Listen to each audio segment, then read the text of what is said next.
Here's a podcast.ph quotable statement. My name is Martin Andanar. Ladies and gentlemen, Senator Joseph Victor G. Ejercito. Ano yung mga katangian ng nanay mo na may tuturing na ito yung mga naging dahilan o one of the reasons why na naging successful si Erap nung siya ay naging mayor? Yung dating niya regal, very, pero yung kanyang simplicity hindi nawawala.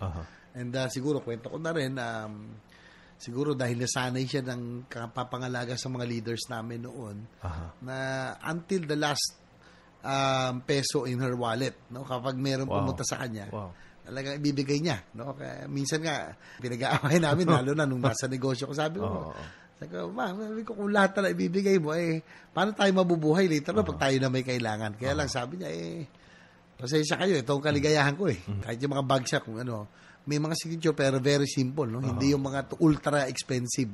Ayaw niya. Ayaw niya. Hindi mga Birkin. Nako, ayaw niya.